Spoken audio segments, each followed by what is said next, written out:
इस प्रोटेस्ट में गलती ना तो गवर्नमेंट की थी ना तो स्टूडेंट्स की, गलती थी उनके पेरेंट्स की। अगर उनके पेरेंट्स सही सरकार चुनते और सही वोट देते तो उनके बच्चों को आज इस हालत से नहीं गुजरना पड़ता था और इतने सभी बच्चों की जान नहीं जाती थी। और इन लोग तो सबको अपने इशारे पर नचा रहे हैं, मीडिया, गवर्नमेंट, जुडिशरी सिस्टम और सबको।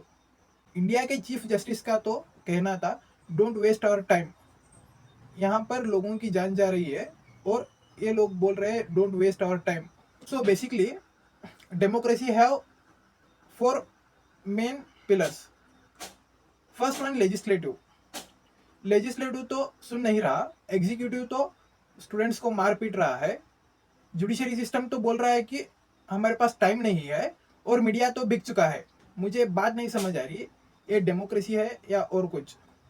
यहाँ पर तो अपोजिशन पार्टी को उठा के ले जा रहे हैं और बच्चों को ऐसे पीट रहे हैं वो कोई टेररिस्ट या क्रिमिनल है। कुछ बच्चे तो मर गए, कुछ लोगों के तो सर फट गए और बैरिकेड्स में इलेक्ट्रिक शॉक दे रहे हैं। अगर ऐसा ही चलता रहा तो देर इज नो, अगर ये प्रोटेस्ट पीसफुल था, then this raise a serious constitutional question. According to the section 19 article A gives every citizen right of freedom speech and expression, and according to the section article 19b gives right to assemble without arms। इसका मतलब है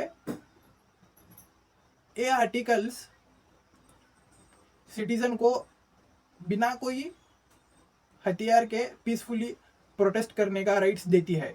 अगर बिना lawful reasons के peaceful protest पर force use किया गया है तो देन द क्वेश्चन अराइज, क्या article 19A and article 19B के कॉन्स्टिट्यूशनल राइट्स वायलेट हो चुके हैं?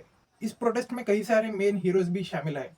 चंद्रशेखर रावण जी, ये तो फिलहाल मेंबर ऑफ पार्लियामेंट है और इन्होंने प्रॉपरली बच्चों को गाइड किया है प्रोटेस्ट के लिए। और जब इनको न्यूज़ आई कुछ गुंडे प्रोटेस्टर्स पर हमला करने वाले हैं तो ये सारी रात वहीं पर थे और किसी की भी हिम्मत नहीं हुई जो इन बच्चों पर हमला कर सके। इस प्रोटेस्ट का half of contribution goes to the girls who are the part of this protest. इसमें लड़कियां ऐसे प्रोटेस्ट कर रही थी कि वो लड़कों से भी बढ़कर थी। और आपके क्या थॉट्स है कमेंट सेक्शन में बताइए, and follow me for more videos.